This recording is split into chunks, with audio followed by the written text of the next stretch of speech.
രേവന്ത് റെഡ്ഡിയുടെ നേതൃത്വത്തിലുള്ള തെലങ്കാനയിലെ കോൺഗ്രസ് സർക്കാർ 2024-25 സാമ്പത്തിക വർഷത്തേക്കുള്ള ബജറ്റ് വിവാദത്തിൽപ്പെട്ടിരിക്കുകയാണ്. മുസ്ലിം വിഭാഗങ്ങൾക്കുള്ള ബജറ്റ് വിഹിതം ഗണ്യമായി വർദ്ധിപ്പിച്ച ബജറ്റിൽ SC/ST വകുപ്പുകൾക്കുള്ള വിഹിതത്തിൽ വലിയ കുറവ് വരുത്തിയെന്നതാണ് പ്രധാന ആരോപണം. 2.91 ലക്ഷം കോടി രൂപയുടെ ബജറ്റാണ് ഉപമുഖ്യമന്ത്രിയും ധനമന്ത്രിയുമായ ഭട്ടി വിക്രമാർക നിയമസഭയിൽ അവതരിപ്പിച്ചത്. കെ ചന്ദ്രശേഖര റാവുവിന്റെ നേതൃത്വത്തിലുണ്ടായിരുന്ന മുൻ BRS സർക്കാർ കഴിഞ്ഞ വർഷം ന്യൂനപക്ഷ ക്ഷേമ വകുപ്പിന് 2200 കോടിയായിരുന്നു അനുവദിച്ചതെങ്കിൽ ഇത്തവണയത് 3002 കോടി രൂപയായി കോൺഗ്രസ് സർക്കാർ വർദ്ധിപ്പിച്ചു. BRSനെ പരാജയപ്പെടുത്തി തെലങ്കാനയിൽ അധികാരം പിടിക്കുന്നതിനുള്ള നിർണായക പിന്തുണ കോൺഗ്രസിന് ഇത്തവണ ന്യൂനപക്ഷ വിഭാഗങ്ങളിൽ നിന്നും ലഭിച്ചിരുന്നു.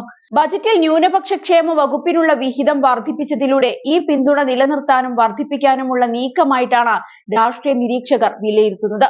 ന്യൂനപക്ഷ സമുദായങ്ങളെ ലക്ഷ്യമിട്ടുള്ള നിരവധി പ്രത്യേക പ്രഖ്യാപനങ്ങളും ബജറ്റിൽ ഉൾക്കൊള്ളിച്ചിട്ടുണ്ട്. ഉദാഹരണത്തിന് റംസാൻ ആഘോഷങ്ങൾക്ക് 33 കോടി രൂപയും അഷ്റൂഖാനകൾ നന്നാക്കാൻ 50 ലക്ഷം രൂപയും തബ്ലീഗ് ജമാഅത്ത് ഇസ്ലാമിയ സമ്മേളനങ്ങൾക്കായി 2.4 കോടി രൂപയും നീക്കിവെച്ചിട്ടുണ്ട്. ഇതിനു പുറമെ ഹജ്ജ് തീർത്ഥാടകർക്കായി 4.43 കോടി രൂപയും അനുവദിച്ചു. തെലങ്കാനയിലെ ന്യൂനപക്ഷ ജനസംഖ്യ ഏകദേശം 14%, അതായത് ആകെ ജനസംഖ്യയിൽ 50 ലക്ഷത്തോളം വരും. മുസ്ലിം വോട്ട് ബാങ്ക് കൂടുതൽ ശക്തിപ്പെടുത്താനുള്ള മുഖ്യമന്ത്രി റെഡ്ഡിയുടെ തന്ത്രപരമായ നീക്കത്തിന്റെ ഭാഗമാണ് ഈ പ്രഖ്യാപനങ്ങളെന്നും വിലയിരുത്തപ്പെടുന്നുണ്ട്. ന്യൂനപക്ഷ ക്ഷേമ വകുപ്പിനുള്ള വിഹിതം വർദ്ധിപ്പിച്ചപ്പോൾ പട്ടികജാതി പട്ടികവർഗ ക്ഷേമ വകുപ്പുകളുടെ ബജറ്റിൽ ഗണ്യമായ കുറവുണ്ടായി എന്നതും ശ്രദ്ധേയമാണ്. ഈ വകുപ്പുകളുടെ വിഹിതം കഴിഞ്ഞ സർക്കാരിന്റെ കാലത്തെ 21,072 കോടിയിൽ നിന്ന് 7,638 കോടിയായി കുറച്ചു. കൂടാതെ ആദിവാസി ക്ഷേമ വകുപ്പിന്റെ ബജറ്റും 4,365 കോടിയിൽ നിന്ന് 3,969 കോടിയായി കുറച്ചിട്ടുണ്ട്.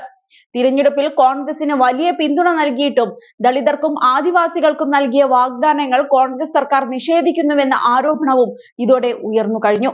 ദളിത് ആദിവാസി ക്ഷേമത്തിന് മുൻഗണന നൽകുമെന്ന പാർട്ടിയുടെ അവകാശവാദങ്ങൾ ഈ ബജറ്റ് വിഹിതം വെട്ടിക്കുറയ്ക്കലുമായി പൊരുത്തപ്പെടുന്നില്ലെന്ന വിമർശനവും ഇതോടെ ഉയർന്നിട്ടുണ്ട്. ബജറ്റ് വിഹിതം അനുവദിച്ചതിൽ കോൺഗ്രസിനെ വിമർശിച്ചുകൊണ്ട് പ്രധാന പ്രതിപക്ഷ കക്ഷികളിലൊന്നായ BJP ഇതിനോടകം തന്നെ രംഗത്ത് വന്നിട്ടുണ്ട്. കോൺഗ്രസ് സർക്കാർ മറ്റ് സമുദായങ്ങളെ അവഗണിച്ച് ന്യൂനപക്ഷങ്ങളെ പ്രീണിപ്പിക്കുകയാണെന്നാണ് തെലങ്കാന BJP വക്താവ് K കൃഷ്ണസാഗർ റാവു ആരോപിച്ചത്.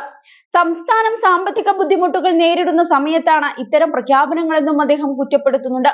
റംസാൻ ആഘോഷങ്ങൾക്ക് 33 കോടി അനുവദിച്ച തീരുമാനത്തെ വിമർശിച്ച കേന്ദ്ര ആഭ്യന്തര സഹമന്ത്രി ബന്ദി സഞ്ജയ് കുമാർ ഹിന്ദു ആഘോഷങ്ങൾക്ക് പുതിയ ഫണ്ട് അനുവദിച്ചിട്ടില്ലെന്നും ചൂണ്ടിക്കാട്ടി.